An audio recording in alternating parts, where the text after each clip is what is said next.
بسم اللہ الرحمن الرحیم۔ رسول اللہ صلی اللہ علیہ وسلم نے ارشاد فرمایا، ان من افضل ایامکم یوم الجمعہ فاکثروا علی الصلاة فیہ فاکثروا من الصلاة فیہ۔ فرمایا تمہارے دنوں میں سب سے بہترین دن جمعہ کا دن ہے، اس لیے اس دن مجھ پہ کثرت سے درود پڑھا کرو۔ فإن صلاتکم معروضۃ علی، اس لیے کہ تمہارا درود مجھ تک پہنچایا جاتا ہے۔ صحابی نے پوچھا، یا رسول اللہ کیف تعرض علیک صلاتنا وقد ارمت، ہمارا درود آپ تک کیسے پہنچایا جائے گا جبکہ آپ جب دنیا سے جائیں گے، قبر میں جسم آپ کا ختم ہو جائے گا، تو ہمارا درود آپ تک کیسے پہنچے گا؟ تو آپ صلی اللہ علیہ وسلم نے فرمایا، ان اللہ حرم علی الارض اجساد الانبیاء، اللہ تعالیٰ نے پیغمبروں کے جسموں پر زمین پر پیغمبروں کے جسموں کو حرام کر دیا۔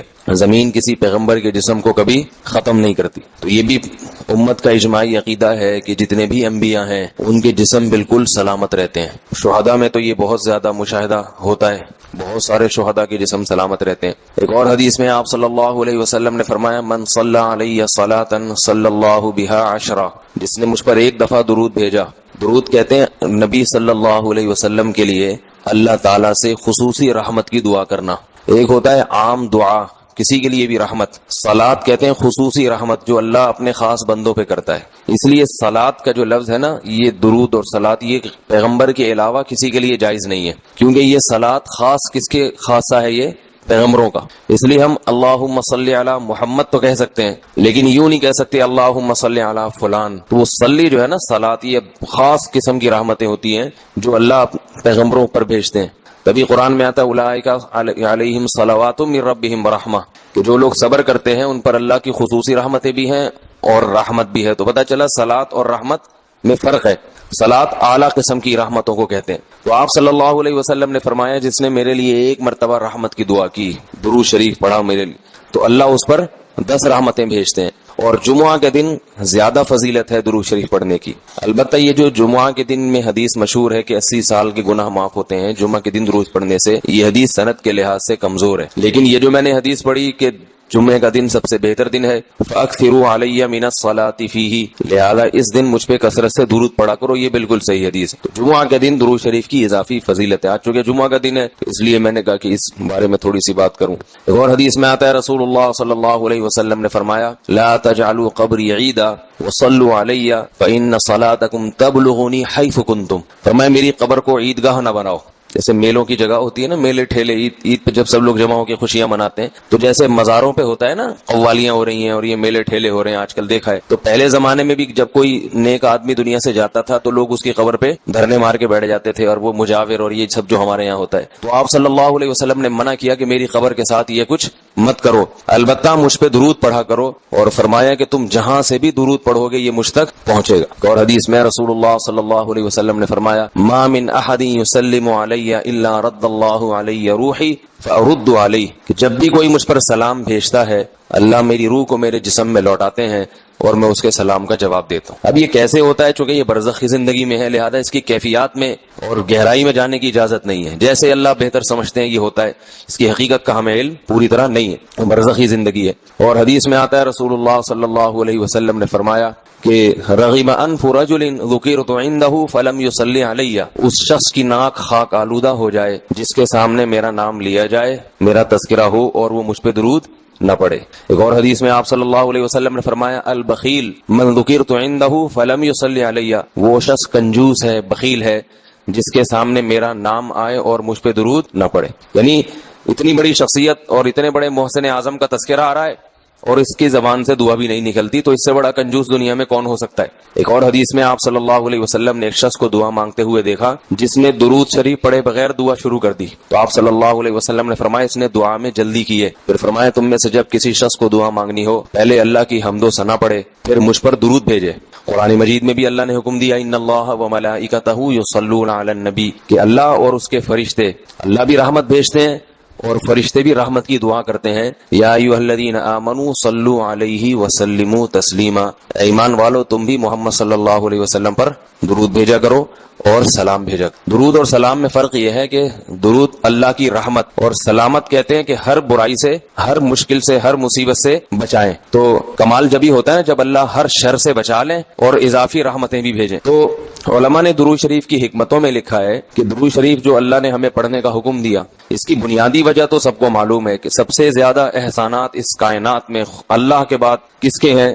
محمد صلی اللہ علیہ وسلم۔ تو آپ صلی اللہ علیہ وسلم کے احسانات سب سے زیادہ ہیں انسانیت پر۔ انسان کو انسان آپ صلی اللہ علیہ وسلم نے بنایا، اور اہل اسلام تو سب سے زیادہ ان احسانات تلے دبے ہوئے۔ تو ہم کوئی بھی عبادت اگر کر رہے ہیں، دعا بھی اگر مانگ رہے ہیں، تو یہ بھی کس کی وجہ سے توفیق مل رہی ہے؟ نبی صلی اللہ علیہ وسلم، کیونکہ آپ صلی اللہ علیہ وسلم نے ہی یہ ساری چیزیں سکھائی ہیں۔ تو ہر کام میں حکم یہ ہے کہ بھائی جس کا احسان ہے، جس کی وجہ سے تمہیں یہ رہنمائی ملی، پہلے اس کا بھی تو کچھ خیال کرو، اس کا بھی جو ہے نا اللہ سے اس کے لیے دعا مانگو تاکہ تمہاری طرف سے بھی کچھ شکر ہو۔ دوسری بات علماء نے لکھی ہے کہ اس میں حکمت یہ ہے کہ درود شریف پڑھنے سے توحید کا عقیدہ مضبوط ہوتا ہے۔ وہ توحید، درود شریف نبی سے دعا نہیں ہے بلکہ اللہ سے دعا ہے۔ کس کے لیے؟ نبی کے لیے۔ تو پتہ یہ چلا کہ نبی پر بھی اللہ کی رحمتیں ہوں گی، اور دعا کون مانگ رہا ہے؟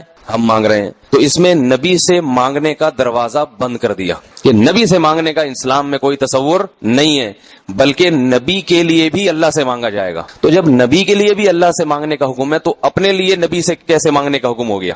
سمجھ میں آ رہی ہے بات کہ نہیں آ رہی؟ یعنی نبی کے لیے بھی کس سے مانگنے کا حکم ہے؟ اللہ سے۔ تو اپنے لیے کس سے مانگیں گے؟ بطریق اولا، بطریق اولا ہم پھر اللہ سے مانگیں گے۔ تو اس سے عقیدہ توحید مضبوط ہوتا ہے۔ اور تیسری بات یہ کہ علماء نے لکھا ہے کہ جب درود شریف پڑھیں تو اس نظریے سے نہ پڑھیں کہ نبی ہماری دعا کے محتاج ہیں۔ نبی اللہ کی رحمت کے تو محتاج ہیں، یہ تو درود شریف سے پتہ چلتا ہے، لیکن اللہ کی وہ رحمت اس وقت بھی ہوتی اگر ہم یہ دعا نہ مانگتے۔ تو ہمیں اس لیے ہے کہ ہم بھی انگلی کٹا کے شہیدوں میں نام لکھوا لیں۔ سمجھ رہے ہیں نا؟ اس کی حضرت مولانا اشرف علی تھانوی رحمہ اللہ نے بڑی پیاری مثال دی۔ فرمایا کہ جیسے کوئی بادشاہ اپنے شہزادے پر کچھ انعام کرنا چاہے، بادشاہ تو چاہتا ہے نا اپنی اولاد کو نوازنا، اپنے محبوب، شہزادہ اس کا محبوب ہوتا ہے، تو آپ اگر بادشاہ سے سفارش کر دیں کہ حضرت یہ تحفہ آپ اپنے شہزادے کو دے دیں یا یہ فلاں چیز اپنے شہزادے کو، تو بادشاہ تو پہلے بھی دے رہا ہے، لیکن آپ کے کہنے سے وہ اور خوش ہو جائے گا، اور خوش ہو جائے گا کہ بھئی دیکھو جو کام میں چاہتا تھا یہ بھی اسی کی درخواست کر رہا ہے۔ تو نتیجہ کیا نکلے گا؟ تھوڑا سا آپ کو بھی دے دے گا وہ، ٹھیک ہے نا، کہ چلو یہ گڑ تم بھی منہ میٹھا کر لو اپنا، تم نے اتنا اچھا کام کیا۔ اور اگر آپ کسی کو حکم دیں اس کے دشمن پہ خرچ کرنے کا، آپ جا کے کہیں بھائی وہ تمہارا دشمن ہے، تمہارا دل چاہتا ہے اس کا گلا دبا دو، تو ایسا کرو اس کو ہدیے ودیے دیا کرو، تو کہے گا میں اس کو گلا دبانا چاہتا ہوں اور تو ہدیے کی ترغیب دے رہا ہے تو میں تیرا بھی گلا دباؤں گا۔ تو دشمن پہ خرچ کرنے کا جب حکم دیا جاتا ہے تو اس سے سامنے والا غصے میں آتا ہے۔ دوست پہ خرچ کرنے کا، احسان کرنے کا جب آپ کسی کو کہیں گے تو وہ خوش ہوتا ہے۔ باپ کو اگر کہا جائے نا اپنے بچوں پہ اور کھلائے کریں، بڑی خوشی ہوتی ہے، تو باپ کا دل اور سینہ اور چوڑا ہو جائے گا۔ تو ایسا ہی اللہ تعالیٰ کو اپنے رسول صلی اللہ علیہ وسلم سے محبت ہے۔ اللہ تو خصوصی رحمتیں بھیجیں گے ہی، لیکن ہم اگر اللہ سے درخواست کر دیں گے کہ اللہ تو خصوصی رحمتیں بھیج، تو اس میں تھوڑی سی ہماری بھی کیا ہو جائے گی؟ دخل اندازی ہو جائے گی۔ اللہ تو ویسے ہی کر رہا ہے، تو اللہ کہے گا چلو تو نے بھی سفارش کر دی تو ان پہ تو کر ہی نہ ہوں، یہ 10 رحمتیں تجھ پر بھی ہو جائیں گی۔ اور چوتھا فائدہ کیا ہے درود شریف پڑھنے کا؟ کہ انسان کے دل میں محمد صلی اللہ علیہ وسلم کی محبت بڑھتی ہے۔ انسان جس کے لیے دعا مانگتا ہے لاشعوری طور پہ نبی صلی اللہ علیہ وسلم کی جتنی زیادہ محبت ہوگی اللہ کی خود بخود اتنی ہی زیادہ ہوگی، کیونکہ نبی سے محبت اللہ ہی کی وجہ سے ہوتی ہے، یہ الگ الگ چیز نہیں ہے، اللہ کے رسول ہے نا، اسی وجہ سے تو ہے۔ جتنی محبت بڑھے گی اللہ کی محبت اتنی زیادہ۔ اور پانچواں فائدہ کہ جتنی نبی کی محبت ہوگی، انسان کو جس سے محبت ہوتی ہے اس کی اتباع آسان ہوتی ہے، بغیر دلیل کے بھی مانتا چلا جاتا ہے۔ جس سے نفرت ہوتی ہے نا، اسے ہر بات پہ دلیل، کیوں بھائی ایسا کیوں ہے؟ اور اگر محبت ہو تو وہ کوئی کام کا کہے تو سمجھ میں آئے نہ آئے انسان کہتا ہے بس کر لو۔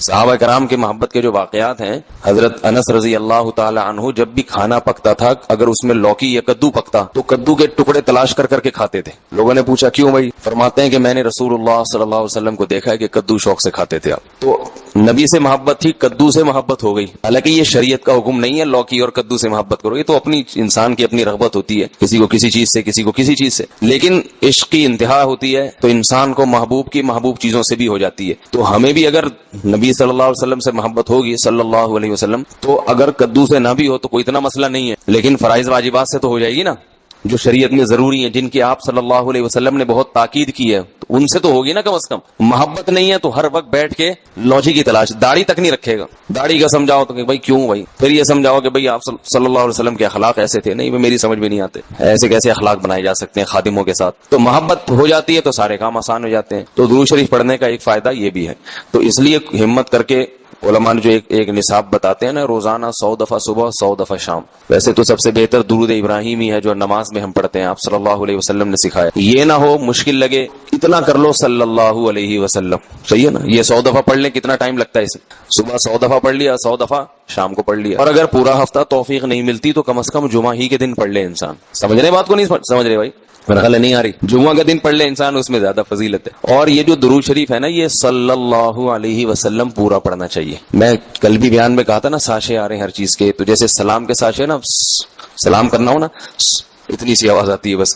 تو درود شریف بھی حضور صلی اللہ علیہ وسلم نے فرمایا. لوگ کیا کہتے ہیں؟ حضور صلی اللہ علیہ وسلم نے فرمایا. بھائی صلی اللہ علیہ وسلم بول دو پورا. علماء نے بیان کیا ہے کہ کسی مجلس میں جب آپ صلی اللہ علیہ وسلم کا نام آئے تو کم از کم ایک دفعہ درود شریف پڑھنا واجب ہے.